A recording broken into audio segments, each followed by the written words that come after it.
Es importante desde ya empezar a mejorar nuestra gramática si es que no lo hemos hecho. O si ustedes me dicen es que yo no sé escribir, ¿por dónde debo empezar? Pues empecemos desde cero. Empezar desde cero es tomar la gramática de la uno, pasar a la gramática de la 2, pasar a la gramática del B1, B2, C1 y hasta C2. Eso es lo que nosotros debemos empezar.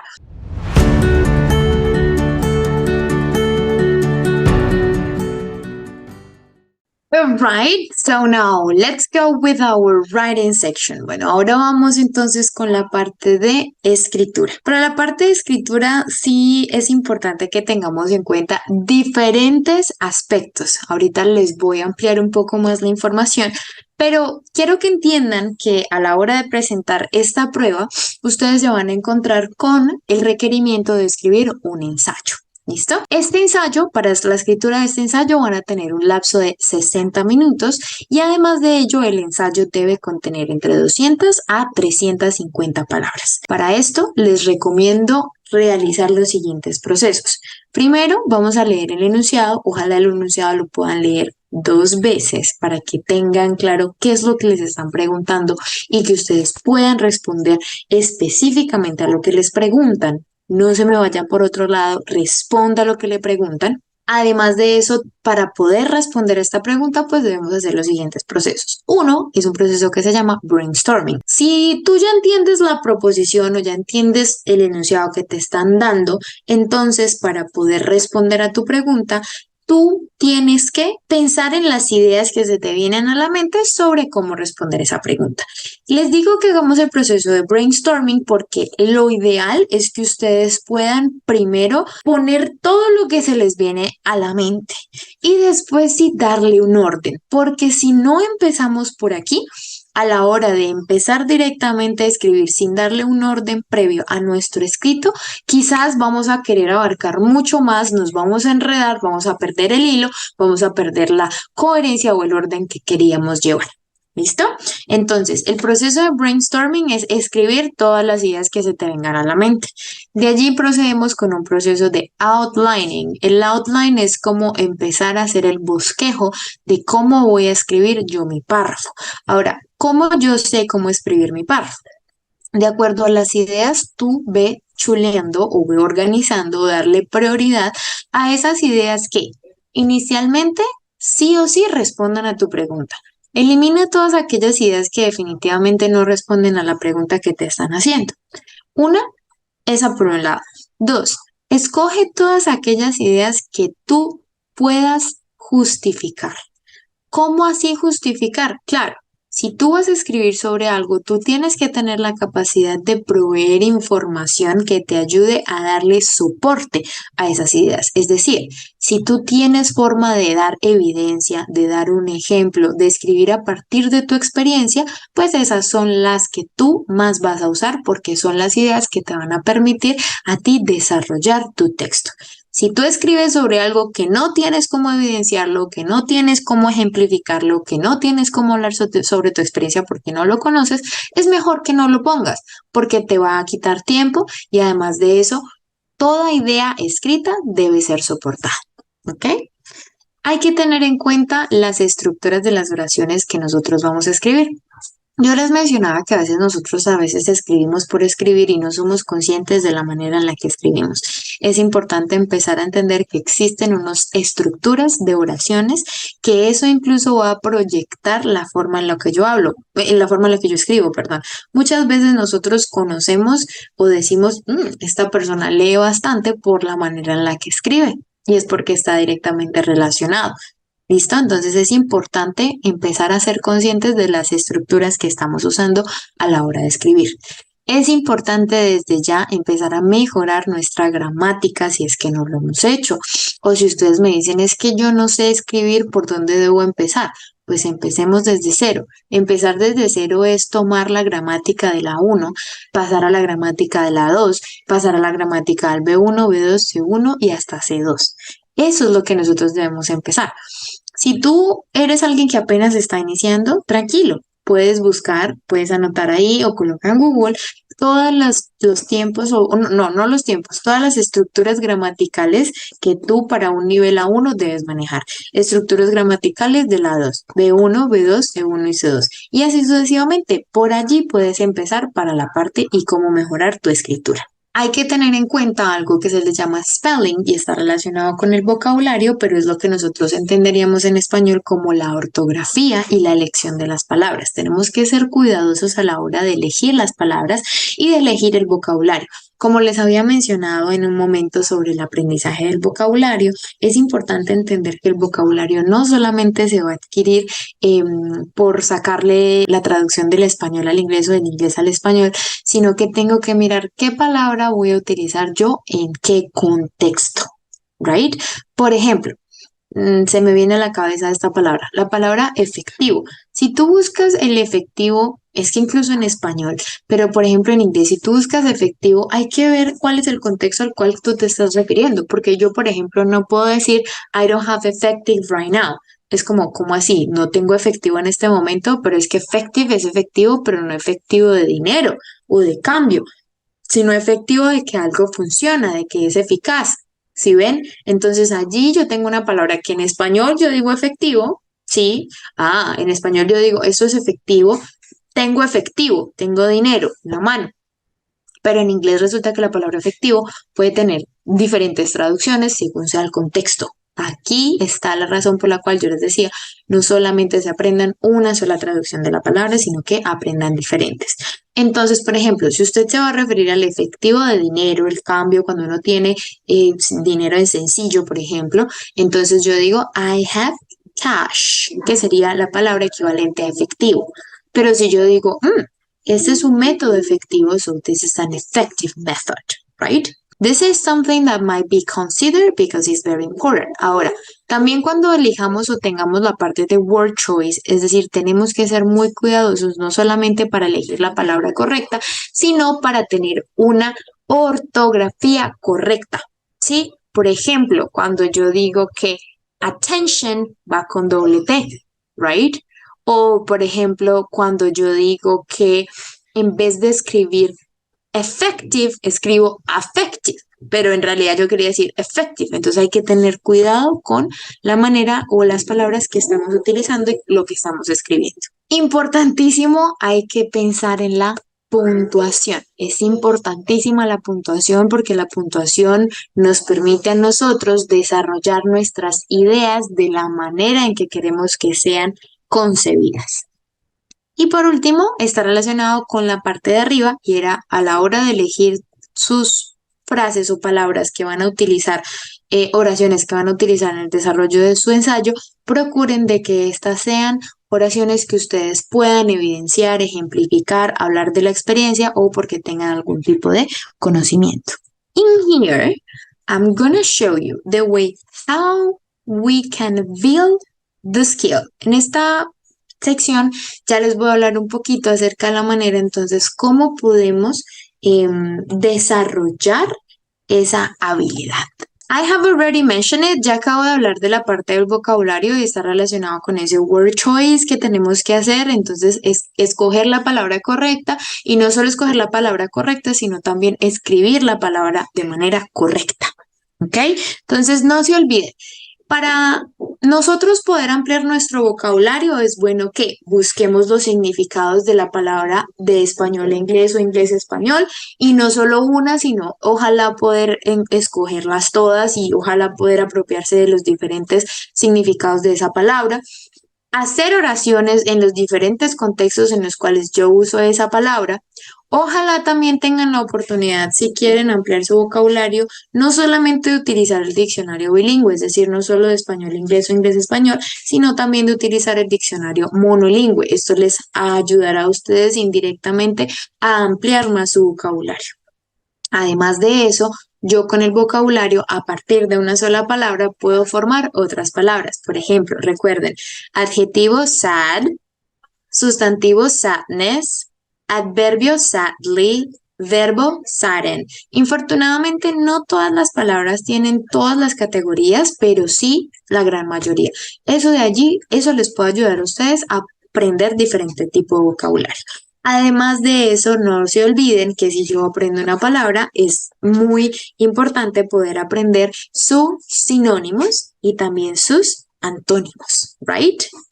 Now, time management. Este es nuevamente, no sirve solamente tener esa capacidad de conocimiento del idioma, sino también debemos sí o sí entrenarnos. Chicos, esta prueba dura 60 minutos.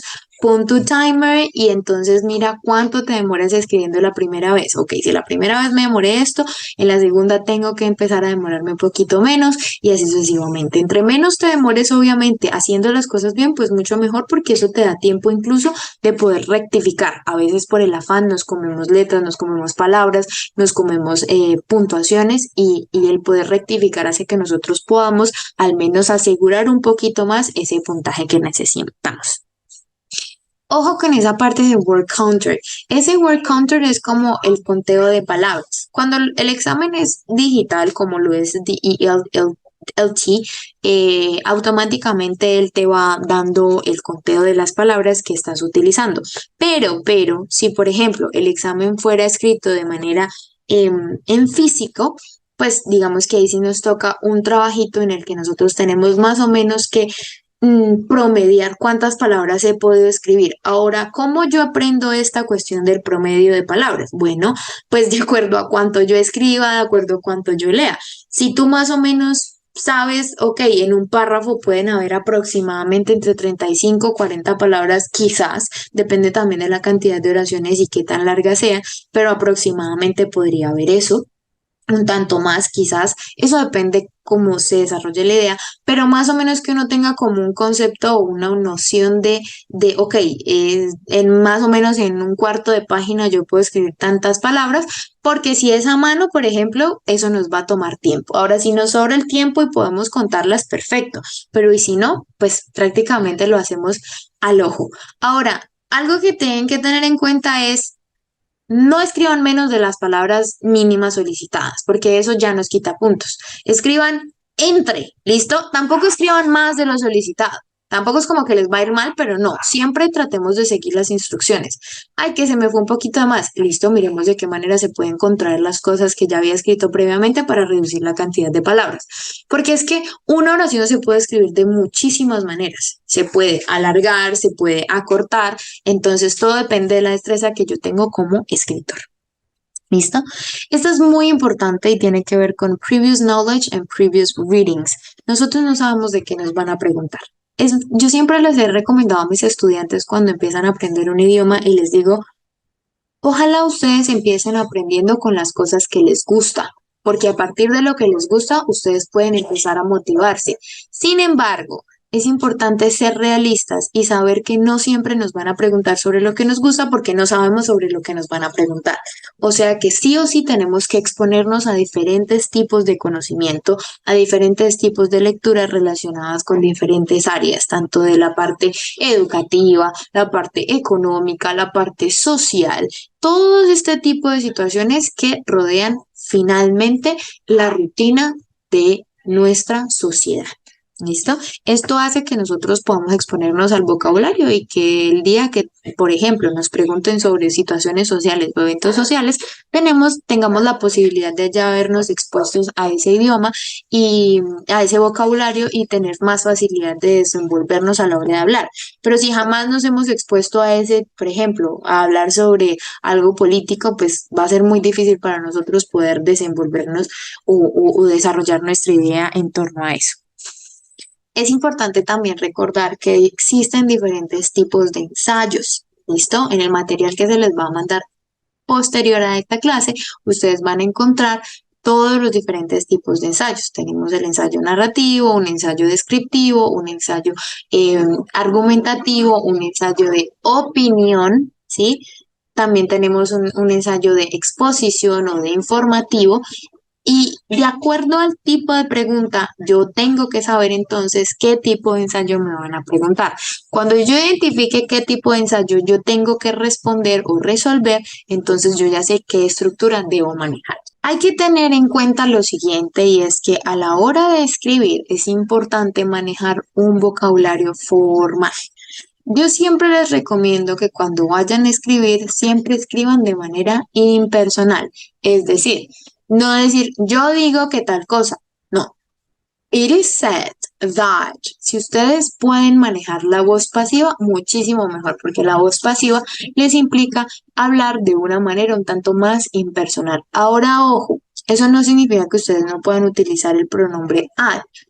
Utilícenlo, no abusen de él, pero utilícenlo solo cuando en su ensayo a usted le soliciten o le piden su opinión. Donde a ti te requieran o te piden esa opinión, tú deberías utilizar ese I.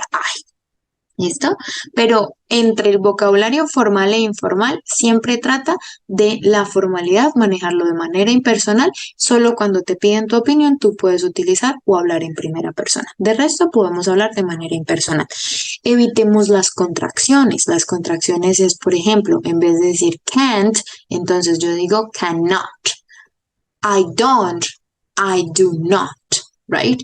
Dentro del contexto formal es mucho más aceptable que tú escribas sin contracciones, ¿ok?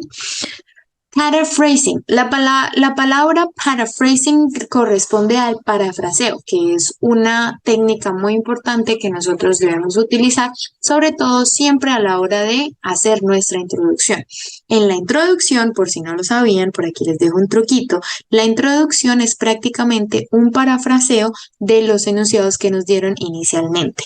Cuando ya hagamos el parafraseo de lo que nos han del enunciado que nos han dado, entonces ahí nosotros respondemos la pregunta.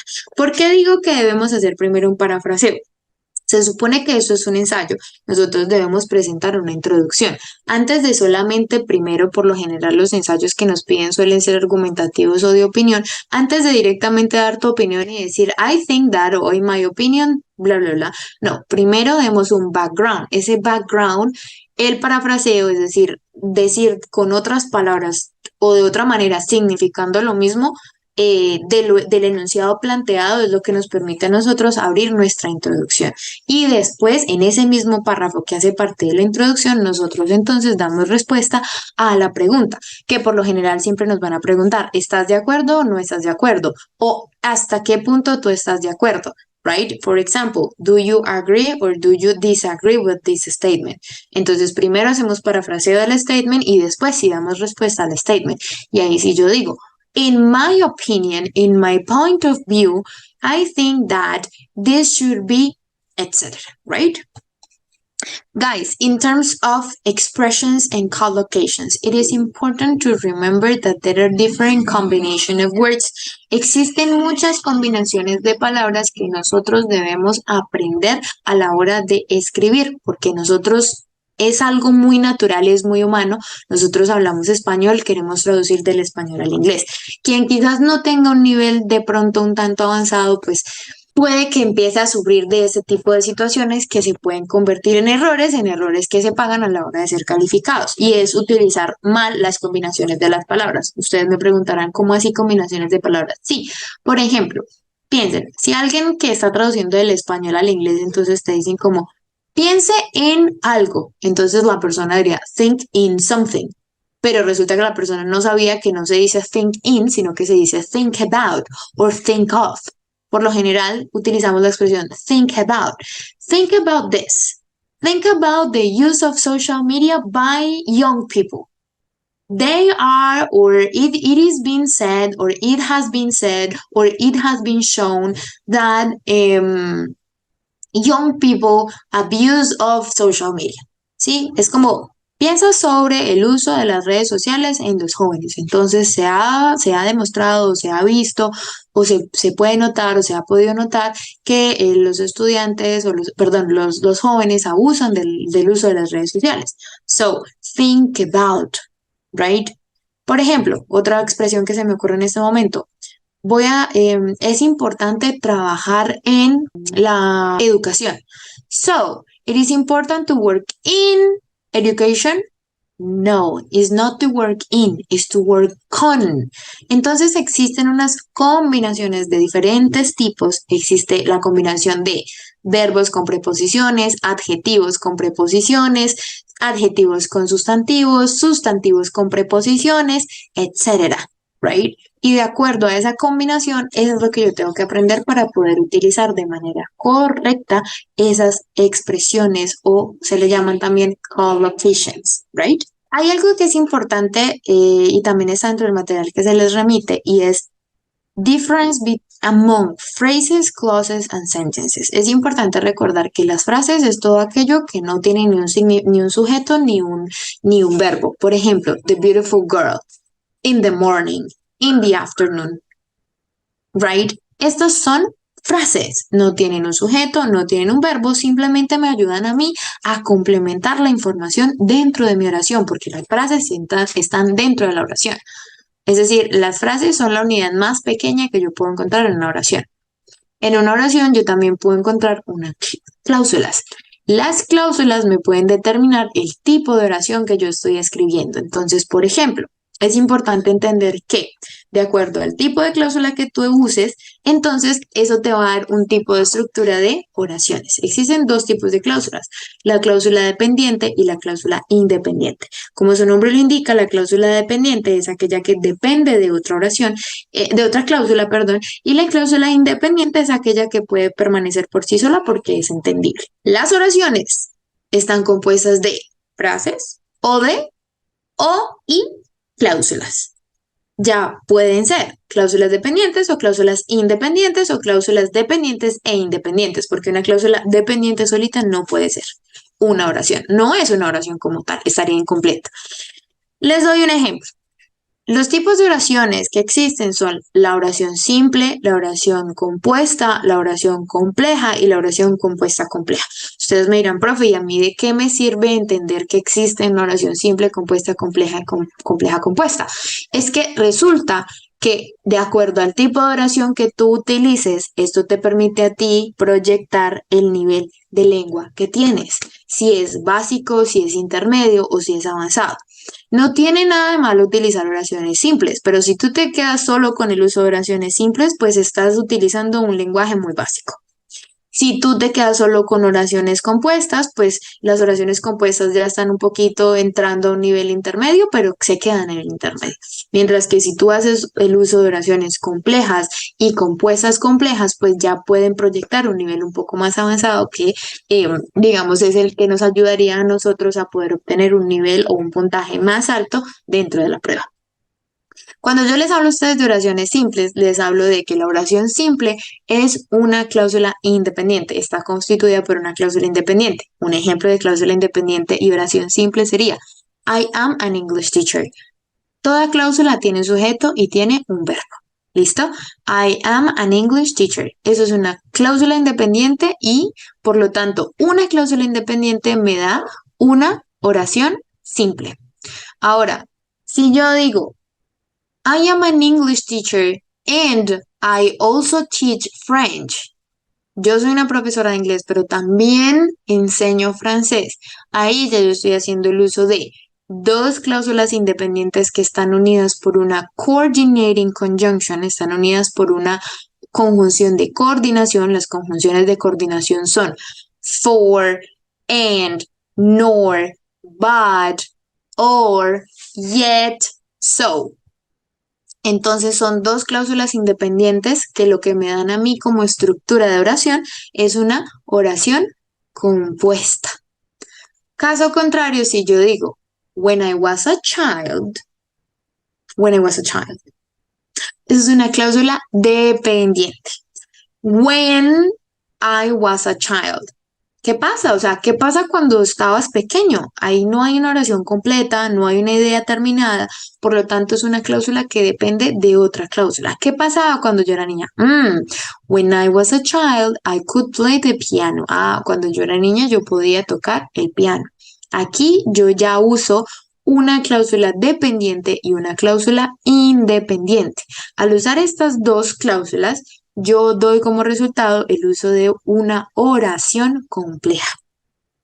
Y existe también la cláusula, la oración compleja compuesta o compuesta compleja, que es el uso de la combinación de la oración compuesta y la oración compleja. Es decir, que puedo tener dos o más cláusulas independientes junto con una dependiente, right? Chicos, por acá tenemos algo muy importante y es las transitional words. Esas transitional words lo pueden conocer como conectores, como linking words, son súper mega importantes. De nada me sirve solamente tener estructuras complejas, compuestas, simples, compuestas, porque si no están unidas por palabras transicionales o por conectores, pues el texto no va a tener una cohesión, ni va a tener una coherencia, ni va a tener un orden. Es decir, que estas palabras me permiten a mí darle un orden, una secuencia a lo que yo estoy escribiendo. Y por último está lo de word formation, que era ya lo que les había mencionado en la parte de vocabulary, solo que lo pueden buscar directamente como word formation y es a partir de una sola palabra ustedes pueden crear diferentes palabras y esto puede ampliar su vocabulario y también, ojo, a partir de word formation yo puedo saber de qué manera puedo utilizar la palabra, porque un verbo no se sitúa de la misma manera que se sitúa dentro de la oración que un sustantivo o no se sitúa de la misma manera que un adjetivo ni que un adverbio. Esto es algo ya de un tema un poco más específico, pero es bueno que lo tengan en cuenta a la hora de escribir. Por último, no menos importante, a la hora de escribir, existe una pequeña estructura que me gustaría que ustedes puedan tener a la hora de escribir su ensayo. Yo ya les había mencionado a ustedes que en la parte de aquí de paraphrasing es muy importante porque nosotros lo que vamos a hacer es leer el enunciado y a partir del enunciado entonces nosotros vamos a hacer primero ese paraphrasing para hacer un background, es decir, para empezar mi introducción y después de hacer ese background ya ahí yo doy mi respuesta. Ahorita miramos un ejemplo. Posterior a ello, cuando ustedes ya tengan su respuesta, entonces ustedes lo que van a hacer es desarrollar 3 supporting ideas a esa respuesta que ustedes dieron. Acuérdense que ustedes van a hacer un brainstorming y después de ese brainstorming ustedes van a hacer un outline. Ese outline es esto, es decir, es darle la estructura a la forma en cómo ustedes van a escribir la organización de sus ideas dentro del ensayo. ¿Listo? Ustedes me dirán, pero ¿cómo así eso de supporting idea 1, supporting idea 2 y supporting idea 3? Yo ya les había mencionado que usted siempre elija las ideas que usted sea capaz de ejemplificar, de dar evidencia, de dar ejemplos, porque es lo que le permite a usted poder escribir. Porque si no sabes cómo dar ejemplos, no sabes dar información sobre la idea, pues te quedas corto en ideas. Y lo que no puedas desarrollar, mejor ni lo escribas o no lo incluyas. ¿Listo? Y por último tenemos la parte de la conclusión, que la conclusión es decir lo mismo que ustedes dijeron en la introducción, pero en otras palabras prácticamente. Redicho, restated or paraphrased again. Miren que aquí el parafraseo juega otro papel importante porque lo único que hago es tomar lo que dije en la introducción, decirlo de otra manera y tratar de resumir e incluir lo que yo ya había dicho previamente en el resto de supporting ideas. Ojo, por lo general, los ensayos pueden tener 5 párrafos. Ahora, ojo, miren la cantidad de palabras que a nosotros nos están pidiendo para entonces más o menos usted proyectar y decir, ok, en la introducción tengo tantas palabras, en mi primera, segunda y tercer supporting idea tengo tantas palabras y en la conclusión tengo tantas palabras. Si tú ves que te estás excediendo, pues simplemente quitas uno de los párrafos y lo dejas simplemente de a 4. Es posible incluso dejarlo solamente con 2 supporting ideas, no hay ningún problema. Lo importante es que ustedes tengan la estructura y tengan la forma. Yo siempre les recomiendo que nunca le dejen al lector tener la obligación de adivinar qué es lo que nosotros queremos decir, desde dónde y hasta dónde. Lo importante es que ustedes incluso mismos tengan claro, bueno, este es mi párrafo introductorio, estas son mis 2 ideas de soporte a la respuesta a mi pregunta, a la pregunta y a mi posición. Y por último tengo mi conclusión. No les dé miedo incluso escribir in conclusion. No, al contrario, eso ayuda a que el lector pueda identificar de manera mucho más clara qué es lo que usted quiere decir. Y por eso la importancia de las palabras transicionales, right? So, I just want you to check it out. Some of the activities that can be helpful to practice. Look, a su correo se les va a mandar este documento en donde ustedes podrán ver un ejemplar de la pregunta y a raíz de la pregunta entonces identificar la respuesta o un modelo de respuesta. So, a ustedes como se les va a enviar este documento, pueden encontrar aquí la pregunta, miren, van a encontrar el enunciado va a estar aquí y esta sería la pregunta. Ustedes lo que hacen es, en su párrafo introductorio, como lo tiene aquí esta persona, es parafrasear nuevamente lo que decía la primera posición, es decir, esta 1 y esta parte 2, y aquí lo van a parafrasear en otras palabras, es decir, van a decir lo mismo, pero solamente con otras palabras. Posterior a ello, dentro del mismo párrafo introductorio, acuérdense que esta es nuestra tapa del pan, aquí ustedes ya van a responder ustedes a su pensamiento, pues van a escribir su respuesta. Por lo general, como les decía, los ensayos suelen ser argumentativos o de opinión. Por lo tanto, nosotros debemos argumentar o debemos dar razones por la cual nosotros consideramos X cosa. Entonces, por ejemplo, aquí a grosso modo, una de las preguntas aquí es, ¿should cannabis and other soft drugs used be legalized? So, ¿debería ser el cannabis y otras drogas el uso de otras drogas suaves ser legalizado? Entonces nosotros tenemos que parafrasear lo que la situación que nos plantearon, ¿sí? En otras palabras, como por ejemplo aquí, ustedes ya lo podrán revisar más detalladamente, y además de eso van a agregar entonces su postura, ¿sí? Digamos que aquí la persona dice, yo estoy de acuerdo que las drogas o el uso del cannabis y drogas suaves deba ser legalizado. Sin embargo, esta legalización debe hacerse bajo el control riguroso del gobierno. Entonces, ¿qué voy a hacer en los párrafos que siguen acá? Con el uso de palabras transicionales, yo puedo decir first, second, finally. Yo digo on one hand, and después puedo decir on the other hand, por un lado, después digo por otro lado. ¿Listo? Debo jugar con esas palabras transicionales. ¿Y qué voy a hacer yo acá? Pues simplemente lo único que voy a hacer es agregar una idea para decir por qué yo pienso que las drogas suaves o el uso del cannabis debe ser legalizado con el uso o el control del gobierno. ¿Listo? Lo mismo para el segundo párrafo que estoy usando acá. Yo considero o debo decir que si bien es cierto las drogas se deben legalizar, el gobierno debe estar aquí por otra razón. O sea, yo aquí voy a dar otra razón por la cual si esta se piensa legalizar, el control del gobierno debe requerirse. Y por último, yo aquí hago entonces mi conclusión. La conclusión prácticamente es decir todo lo que yo dije previamente, pero de manera sintetizada, de manera resumida y obviamente tratando de utilizar otras palabras. He aquí la importancia del conocimiento de ese vocabulario para poder ampliar mis ideas de cómo las voy a escribir. Right? Entonces, no les dé miedo escribir to conclude, al contrario, sean específicos, sean detallados y que la persona sepa dónde se encuentra su introducción, dónde se encuentran sus párrafos argumentativos o sus párrafos de soporte y dónde se encuentra su conclusión para que ustedes puedan tener un mejor puntaje. Thank you so much.